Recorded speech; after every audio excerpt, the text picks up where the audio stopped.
What's up, guys? So I just got back from the gym, and this is gonna be my review, like I always do for UFC, uh, for UFC Fight Night. I think it was 135. This is my post-fight review that I always do, and like always, what I'm gonna cover on this video is just my, first of all,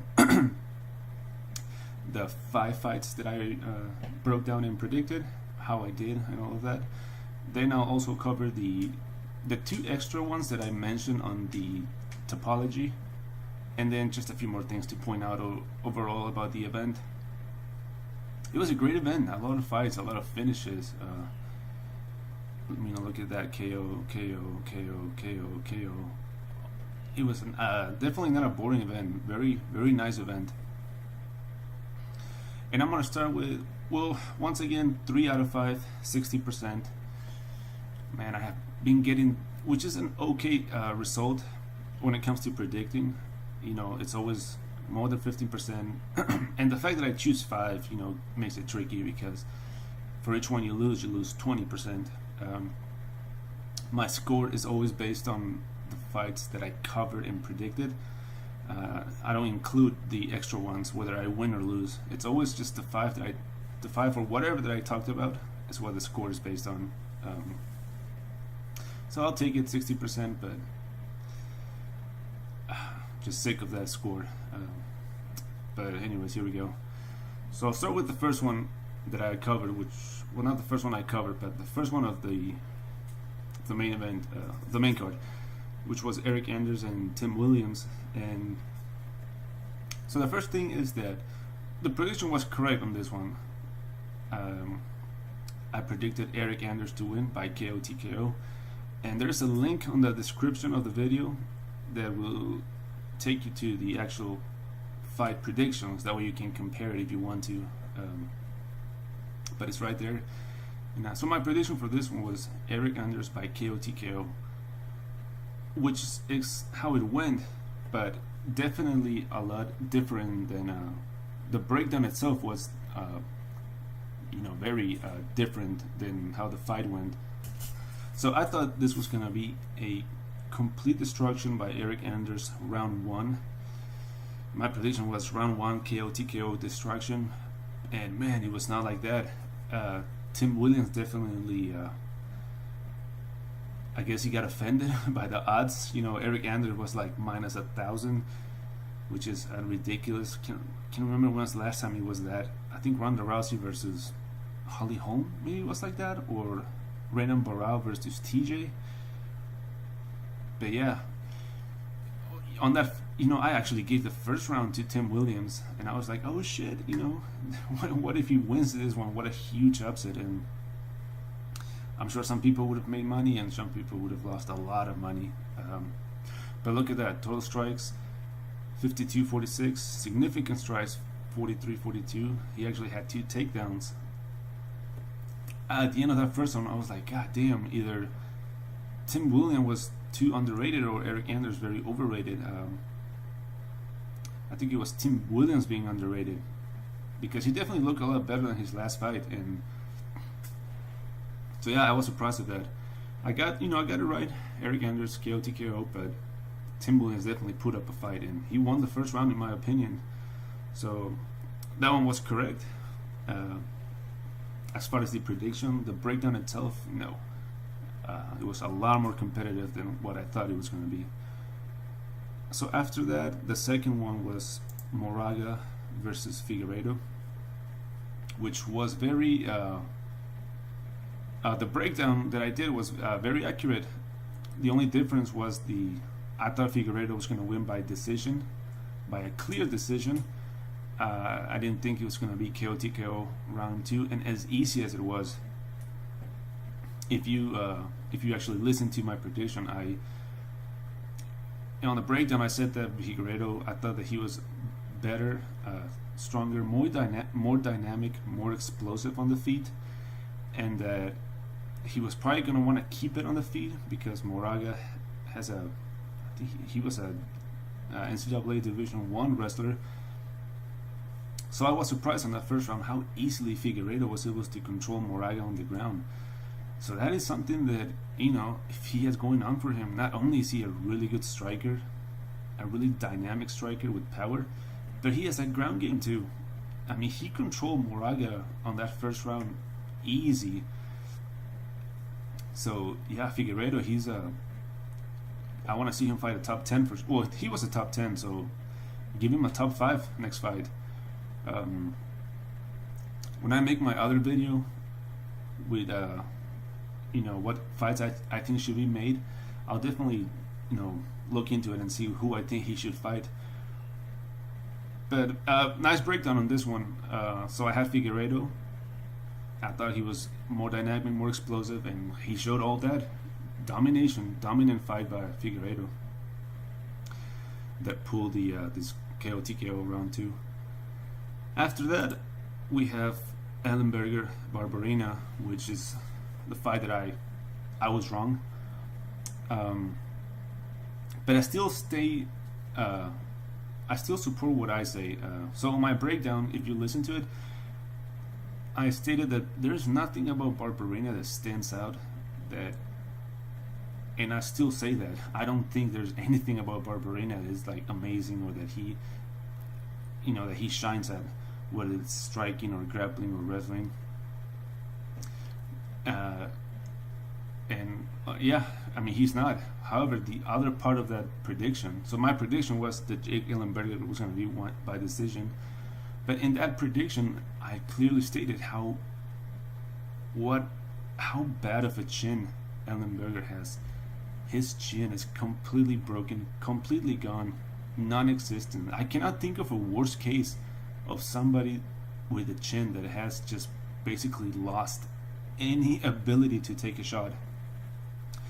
Even guys, because if you talk about the heavyweights, well, they're heavyweights, so they always ate more shots, but I can't remember of anyone that it's so severe of a case that like Ellenberger.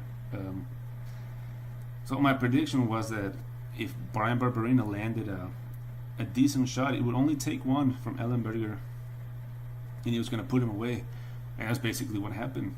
Round 1, KO TKO, and it was a shot that didn't even seem like it had a lot behind it. But he touched his chin and he was done. And well, I still will back up what I say. I still think Ellenberger is the better skilled fighter, but that is just, that chin is. I'm glad he retired. I'll put it that way. I would have liked that he won with I'm pretty sure that he was going to retire, win or lose, especially because he mentioned how, this was in his hometown and where it all started. So with that speech, I cannot think he was going to retire, win or lose. Would have been nice for him to walk away with the win, but yes, I mean, his brain cannot take any more concussions, and hopefully he has a good life. But yeah, was wrong on that one. But I did point out how horrible of a chin he had. Then was this one right here that, again, so on this one, prediction was right. However, the method was wrong, and the breakdown overall was wrong too. Because, see, I thought, so my prediction was for Michael Johnson to win, which he won, but I thought he was gonna easily beat Andre Fili. I thought it was going to be round 2 KO TKO. And no, man, Andre Fili actually looked very decent versus Johnson. And I read a lot of comments of people saying that it was a robbery. And it's one of those things that I disagree with, just the overall MMA fans. It seems that every time a fight goes to a split decision, it was a robbery for whoever you thought win. I think there's a big difference between a robbery and a fight that could have gone either way. Not every single split decision is a robbery because the guy you picked didn't win. That's ridiculous. So on this particular fight, for example, I gave the first round to Michael Johnson, but it was super close. So I'm not surprised one of the judges gave it to Philly. The second round definitely went to Philly, and I gave the third round to Michael Johnson. But at the end of the fight, I was not convinced that Michael Johnson won, because especially because of that first round, it could have gone to either one. But I personally had it 1-3 Johnson to Philly, and well, Michael Johnson won, but he definitely didn't look as dominant as I thought he was gonna be. Even though the numbers would suggest that, but very good fight for Philly, and we'll see what's next for Michael Johnson. But yeah, definitely not a robbery. That's ridiculous. I can't really think of a time that there was a fight that was a robbery. I would have to really look into it and remember. But the one that I remember, it was years ago, was I think Brandon Vera versus Randy Couture. I think it was unanimous for Couture, and I thought Brandon Vera won. I think that was something I consider a robbery, but... Oh, and TJ Dillashaw versus Rafael Assunção, the first fight, that was a robbery. TJ won that fight. But yeah, not every split fight, every split decision is a robbery. And then we go to this one right here. That was the other one I was wrong, because I had James Vick winning by KO TKO round 2. And this one was quick. This one lasted a minute and 18 seconds. I'm sorry. 3 minutes and 42 seconds. And I mean, a few things that I pointed out on the breakdown that that this is one of those fights where the breakdown itself was correct, but not the prediction. So for the first minute or so of the fight, it was James Vick was doing kind of something that I talked about, throwing those body kicks, that front kick, and they were working. They were landing on Justin Gaethje.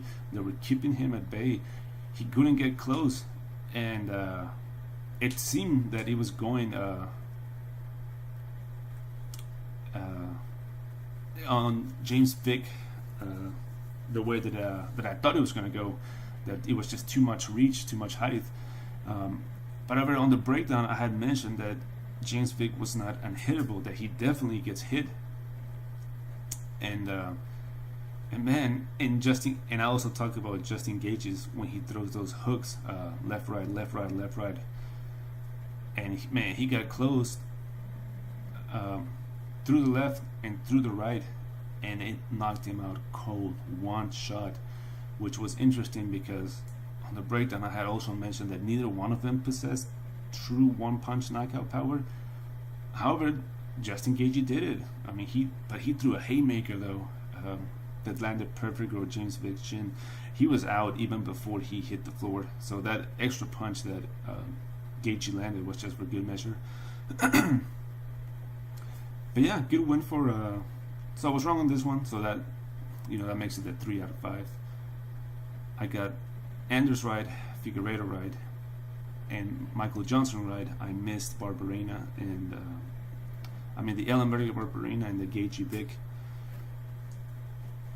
So yeah, all that shit he talked about, and James Vick has some words to swallow, and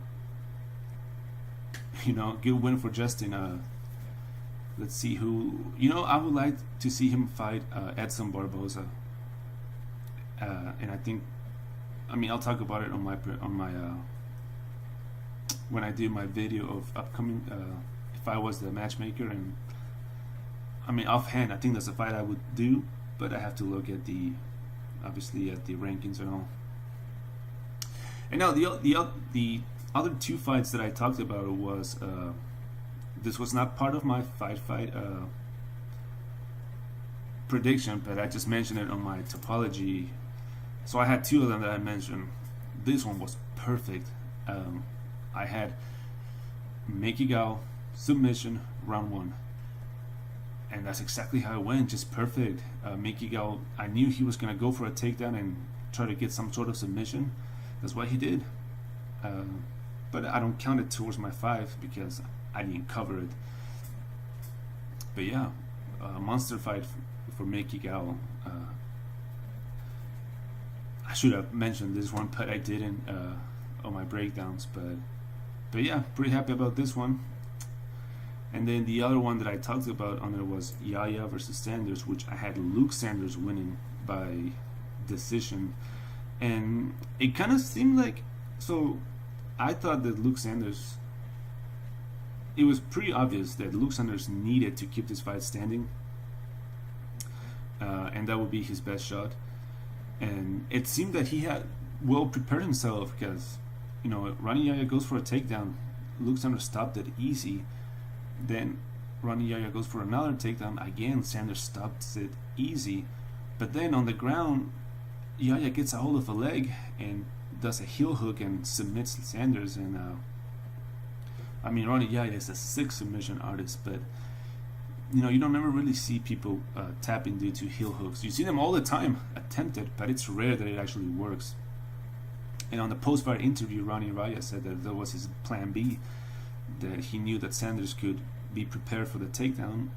And man, that was a really good plan B. You know, if I can't take you down, I'll get a hold of a leg and submit you, and that worked. And so that was it as far as the fights that I actually covered.